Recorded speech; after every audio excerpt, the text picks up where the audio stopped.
औज़ुबिल्लाहिमिनश्शैतानिर्रजीम बिस्मिल्लाहिर्रहमानिर्रहीम। Dear students, आप लोगों से रिक्वेस्ट है कि अगर आप लोग मेरे चैनल पर न्यू हैं तो मेरे चैनल को सब्सक्राइब कीजिए ताकि आपको अकाउंटिंग के मुतल्लिक जो भी मालूमात हो बर वक्त आप लोगों को मिल सके। तो जी हमारा टॉपिक जो चल रहा है final account chapter number 11 adjustment वाला, और आज हमने क्वेश्चन नंबर 17 करना है। तो मेरे समझाने का तरीका मैं बिल्कुल इजी मेथड के साथ समझाता हूँ। फिर भी अगर आपको किसी चीज़ की समझ नहीं आती मेरे भाई, तो आप लोग मुझसे पूछ सकते हैं, कमेंट बुक्स में मुझसे पूछ सकते हैं। तो जी टाइम ज़ाया किए बगैर अपने क्वेश्चन की तरफ सबसे पहले उसे रीड आउट करते हैं भी क्या रिक्वायरमेंट्स हैं, क्या पूछना चाह रहे हैं। उसके बाद हम अगले स्टेप पर उसे हल करने की तरफ चलेंगे। जी देखते हैं जी अपने क्वेश्चन को।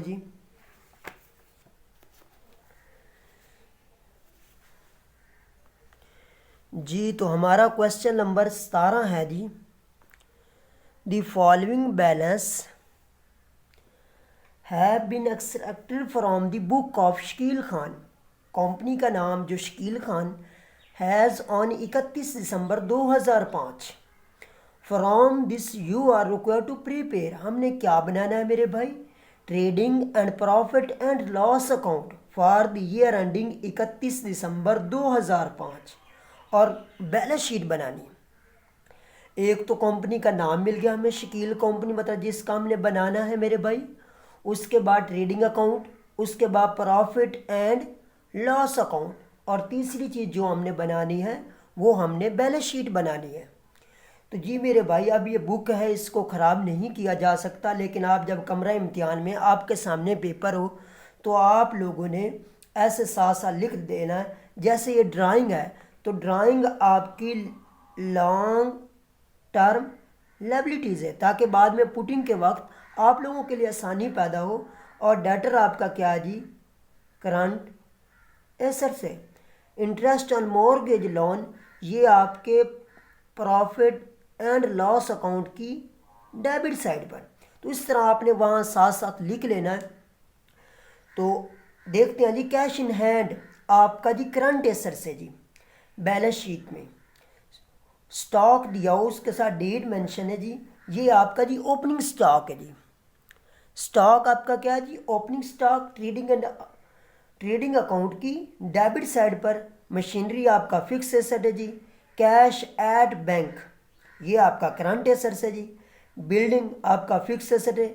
डेप्रिसिएशन ऑन बिल्डिंग, अगर मेरे भाई डेप्रिसिएशन अगर एडजस्टमेंट में होती है तो अब इसके दो इफेक्ट होते हैं। एक तो आपके प्रॉफिट एंड लॉस अकाउंट की डेबिट साइड पर इनडायरेक्ट एक्सपेंसेस के तौर पर कंसीडर की जाती है, और दूसरा एसेट फिक्स एसेट में से लेस अगर आपके ट्रायल बैलेंस में दी जाए तो इसका सिर्फ एक ही इफेक्ट होगा, वो आपके प्रॉफिट एंड लॉस अकाउंट की डेबिट साइड पर।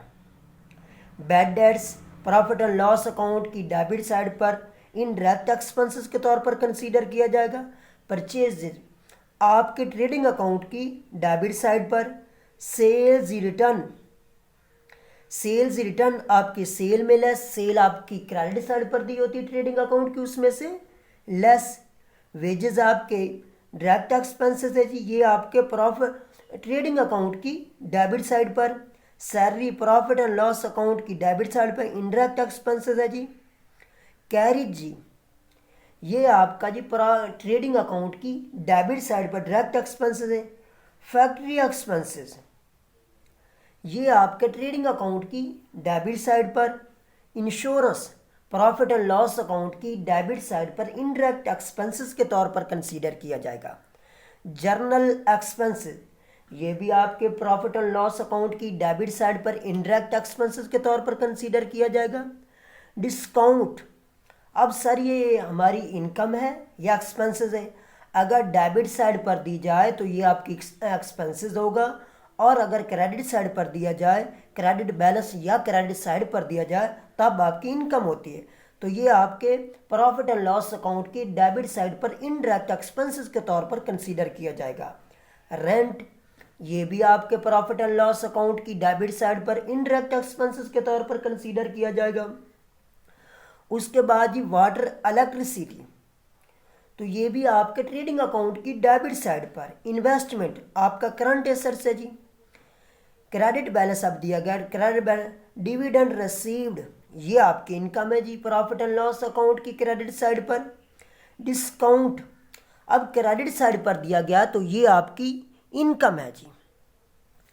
उसके बाद ये रिटर्न, ये परचेज रिटर्न क्रेडिट साइड पर दी होती है। सेल्स आपके ट्रेडिंग अकाउंट की क्रेडिट साइड पर। प्रोविज़न फॉर बैड डेट्स, ये आपकी ओल्ड प्रोविज़न है जी। लोन ऑन मोर्गेज, लोन जो है जी, लोन ऑन मोर्गेज, ये आपकी करंट लायबिलिटीज़ है जी, बैलेंस शीट में लायबिलिटीज़ के तौर पर कंसीडर किया जाएगा। क्रेडिटर भी आपकी करंट लायबिलिटीज़ हैं और कैपिटल जो है ये आपकी लॉन्ग टर्म लायबिलिटीज़ है जी। अब देखते हैं जी इसकी एडजस्टमेंट में जो कुछ दिया हुआ जी।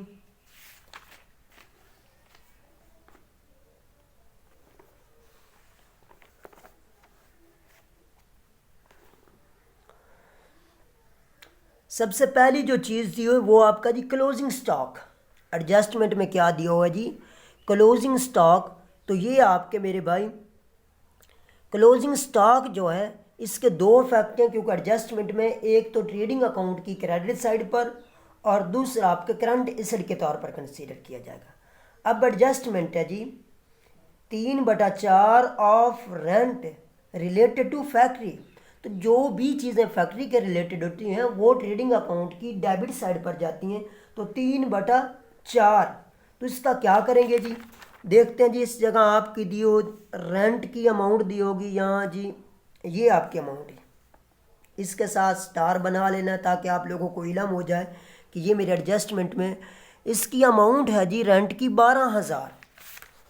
तो 12,000 वो कहता है 3/4 of rent related to factory. तो बटे से मुराद 12,000 को तकसीम करेंगे 4 पर, तो कितना बनता है 3,000। 12,000 के अगर 4 हिस्से किए जाएं तो 3,000 के हिस्से बनते हैं। उसमें से 3 हिस्से किसको देने हैं जी, फैक्ट्री को, और एक हिस्सा आपने इनडायरेक्ट एक्सपेंसेस के तौर पर कंसीडर करना है। मतलब 12,000 के 9,000 जो फैक्ट्री के तौर पर ट्रेडिंग अकाउंट की डेबिट साइड पर, जबकि एक जो हिस्सा है वो आपके प्रॉफिट एंड लॉस अकाउंट की डेबिट साइड पर। डेप्रिसिएशन मशीनरी पर, मशीनरी की अमाउंट लेंगे ज़रब 10/100, तो जो अमाउंट आती है एक उसका इफेक्ट होगा आपके प्रॉफिट एंड लॉस अकाउंट की डेबिट साइड पर, और दूसरा जब फिक्स एसेट के तौर पर मशीनरी को कंसीडर किया जाएगा तो उसमें से लेस कर दिया जाएगा। उसके बाद 4/5 of electricity and electricity related to factory, 4/5। तो यहाँ आपकी इलेक्ट्रिसिटी, वाटर एंड इलेक्ट्रिसिटी, इस जगह भी आप लोगों ने बना लेना है स्टार। टोटल अमाउंट कितनी है जी 5,000। 5,000 तकसीम 5 करेंगे तो ये 4,000 बनता है जी। 4,000 के कितने हिस्से देने हैं जी आपने फैक्ट्री को, ट्रेडिंग अकाउंट की डेबिट साइड पर 4 चौके 16, 16,000 वहाँ, और 1/5 एक हिस्सा आपने प्रॉफिट एंड लॉस अकाउंट की डेबिट साइड पर। इन्वेस्टमेंट मार्केट वैल्यू, इसका क्या होगा, अगर एडजस्टमेंट में मार्केट वैल्यू दी हो और आपके सवाल में भी इन्वेस्टमेंट दी होती है, तो आप लोगों ने जो छोटी अमाउंट है, मतलब 40,000 छोटी और 42,000 बड़ी है, तो आपने छोटी जो अमाउंट है वो करंट एसेट के तौर पर कंसीडर करनी है। जो इनके दरमियान फ़र्क होगा वो मेरे भाई इनकम के तौर पर कंसीडर के। क्यों, क्योंकि मेरे भाई 40,000 की हमने इन्वेस्टमेंट की थी, अब मार्केट वैल्यू के मुताबिक मेरे भाई वो 42,000 की होगी, तो समझ लीजिए 2,000 आपका क्या हुआ, इनकम हुई ना। तो ये 2,000 आपके प्रॉफिट एंड लॉस अकाउंट की क्रेडिट साइड पर। Rise provision for doubtful debts 3%, तो ये आपकी न्यू प्रोविज़न है। डेटर की अमाउंट ज़रब 3/100 करेंगे तो न्यू प्रोविज़न आ जाएगी। उसके बाद अगली चीज़ है जी, और दूसरा इसका फैक्ट होगा जब करंट एसेट के तौर पर डेटर को कंसीडर किया जाएगा तो उसमें से न्यू प्रोविज़न लेस होगी। उसके बाद factory manager commission 1% of gross profit, जो आप लोगों ने ग्रॉस प्रॉफिट निकाला होगा ज़रब 1 तकसीम 100। तो ये आपका 1542 बनता। कैसे करना है जी? ग्रॉस प्रॉफिट, ये लिखा हुआ 1% ऑफ ग्रॉस प्रॉफिट की अमाउंट ज़रब 1 तकसीम 100। तो जो जवाब आता एक तो आपके प्रॉफिट एंड लॉस अकाउंट की डेबिट साइड पर इनडायरेक्ट एक्सपेंसेस के तौर पर और दूसरा करंट लायबिलिटीज़ के तौर पर कंसीडर किया जाएगा। उसके बाद ही general manager commission is 5% on net profit. तो 5% नेट प्रॉफिट पर लेना है, लेकिन मसला क्या आ रहा है जी? आफ्टर का मसला आ रहा है। आफ्टर और बिफोर के बारे में मैंने क्वेश्चन नंबर 13 में भी बताया था, आज फिर दोबारा रिवाइज कर देता हूँ। आपने ये कैसे लेना है? आपने क्रेडिट साइड बड़ी है उसको दोनों साइडों पर लिखना, उसके बाद सारे इनडायरेक्ट एक्सपेंस उसमें से लेस करनी है। बकाया जो अमाउंट आती है उसको ज़रा 5 तकसीम 105 करना, अगर आफ्टर का लफ्ज़ आ जाए। अगर यहाँ 10 होता तो बटा कितना करते? 110। अगर यहाँ 20 होता तो बटा 120 करते। अगर बिफोर होता, यहाँ लफ्ज़ बिफोर होता तो 100 में से 5 लेस करके मतलब 5/95 करता अगर बिफोर का लफ्ज़ होता। तो इस तरह एक तो ये आपके प्रॉफिट एंड लॉस अकाउंट की डेबिट साइड पर एक्सपेंसेस के तौर पर कंसीडर किया जाएगा, और दूसरा ये आपके करंट लायबिलिटीज़ के तौर पर कंसीडर किया जाएगा। उसके बाद ये अक्रूड डिविडेंड, ये भी आपकी इनकम है जी। डिविडेंड आपने अक्रूड आपने वसूल किया है, तो आपकी इनकम जो होती है प्रॉफिट एंड लॉस अकाउंट की क्रेडिट साइड पर। और दूसरा जो आपका अफेक्ट होगा वो आपका ये अफेक्ट होगा कि आपके इनकम के तौर पर कंसीडर किया जाएगा, करंट एसेट के तौर पर कंसीडर किया जाएगा। अब चलते हैं जी अपने क्वेश्चन की तरफ जी। ये आपका क्वेश्चन नंबर जी 17 है जी। सबसे पहले जो आपका है जी ओपनिंग स्टॉक जी 32,000 का जी। उसके बाद जी परचेज 5,62,400, उसमें से लेस करेंगे रिटर्न 42,400, तो 5,20,000। उसके बाद वेजेस जी 80,000 की, कैरिज 8,000 की, फैक्ट्री एक्सपेंस से 48,000 की, फैक्ट्री रेंट 3/4, ये आपके एडजस्टमेंट में था। 3/4 मतलब 12,000 के 3 हिस्से आपने किसको देने थे? फैक्ट्री को। और एक हिस्सा आपने किसको देना था जी? आपका जी एक हिस्सा चला जाना था जी आपका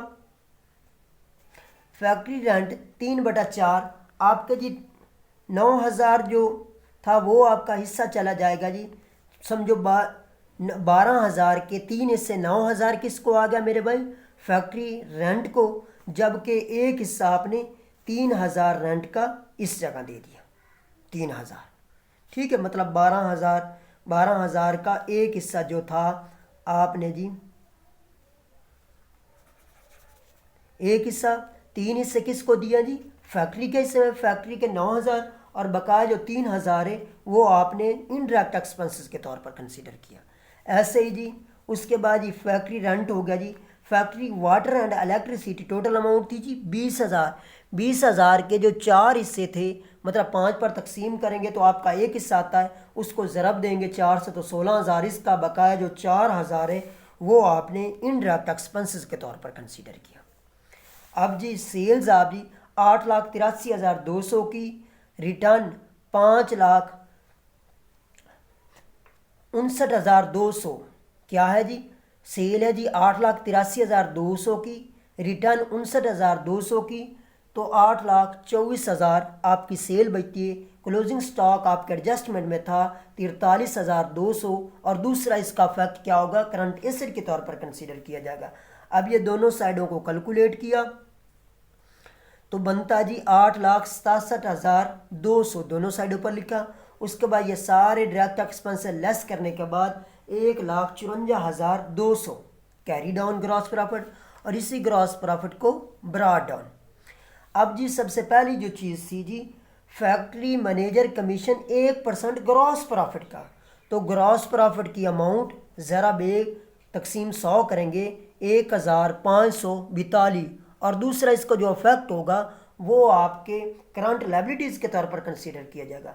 इंटरेस्ट ऑन मॉर्गेज लोन 2,400 का, सैलरी जी 48,000 की जी, इंश्योरेंस जी 4800 की, जर्नल एक्सपेंस 29,200 के जी, डिस्काउंट 3,200 का। इसके बारे में मैंने पहले बता दिया, बेड डेट्स आपके 4000 के, न्यू प्रोविज़न डेटर की अमाउंट लेंगे जी, ज़र आप करेंगे जी 3/100, तो आपका 8000 आ जाएगा जी। 4000 और 8000 जमा करेंगे 12000, उसमें से ओल्ड लेस करेंगे 5600 की, तो 6400 आपके बेड डेट्स हो जाएगा। बिल्डिंग जी, बिल्डिंग की डेप्रिसिएशन, बिल्डिंग की अमाउंट लेंगे जी, उसके बाद जी डेप्रिसिएशन यहाँ दी हुई है जी, डेप्रिसिएशन 10%, बिल्डिंग की अमाउंट लेंगे, ज़रब 10/100 तो 2000, उसके बाद आ जाती है जी मशीनरी आपकी जी, उसकी डेप्रिसिएशन दी हुई जी 6400।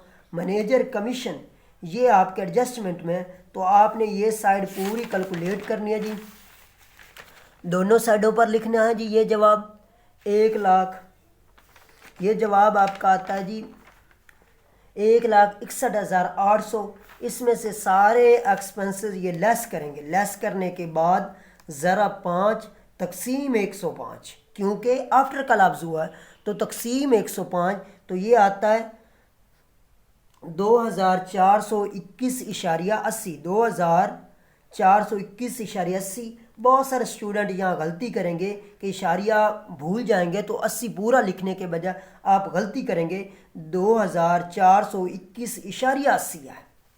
ठीक है, तो यहाँ अब चलते हैं जी अपने नेट प्रॉफिट की तरफ जी। 1,61,800 दोनों साइड पर, उसके बाद ये फिर दोबारा जो कमीशन था वो भी लेस करने के बाद आपके पास बचता है जी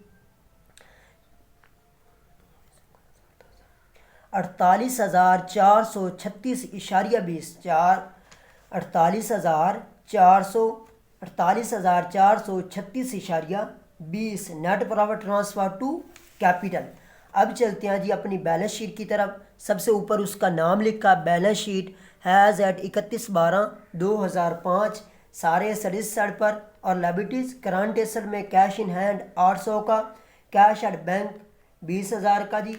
डेटर की अमाउंट थी जी आपके पास 1,60,000, न्यू प्रोविज़न लेस करेंगे 8,000 की तो 1,52,000, क्लोजिंग स्टॉक 43,200 का, और इन्वेस्टमेंट आपके पास 40,000 की। अक्रूड डिविडेंड जो आपके लास्ट एडजस्टमेंट में है 801, इसका इफेक्ट आपने इनकम के तौर पर किया जी। ये आपका ग्रॉस व डिविडेंड रसीव, मतलब 2000 जो उनका फ़र्क था 42,000 और 40,000 का, 2000 ये आया, और अक्रूड आपके एडजस्टमेंट था 800 2800, और डिस्काउंट ये आपकी इनकम 4800 की। तो वो 800 यहाँ मशीनरी की अमाउंट लेस करेंगे डेप्रिसिएशन, तो बकाया बचता है जी 57,600, और बिल्डिंग आपकी 96,000। Manager commission payable 1542, journal manager commission का पेबल 2,421.80, लॉन ऑन मॉर्गेज 32,000 का, क्रेडिटर आपके 80,000 के। उसके बाद कैपिटल की बात आती है 2,66,000, उसमें नेट प्रॉफिट ऐड करेंगे जी 48,436.20, 3,14,436.20, इसमें से लेस करेंगे ड्राइंग 20,000 की, तो ये बनता है जी 29,04,436.20। उसमें से अब देखते हैं जी, अब बारी आती है जी कैलकुलेशन की। अगर आपकी दोनों साइडें बिल्कुल ठीक हैं तो समझ लीजिए कि आपका सवाल ठीक है, वरना आपसे कहीं ना कहीं को गलती सरजद हुई है। तो ये मेरे भाई 4,10,400, 4,10,400 ये दोनों साइडों का आपकी एसेट साइड भी और आपकी लायबिलिटी साइड पे। तो ये हमारा क्वेश्चन था जो आज ख़त्म हुआ। तो इसके अलावा फिर भी अगर आपको कोई भी डाउट्स, कोई परेशानी है तो आप कमेंट बॉक्स में मुझसे पूछ सकते हैं। ओके, अल्लाह हाफिज़ एंड टेक केयर।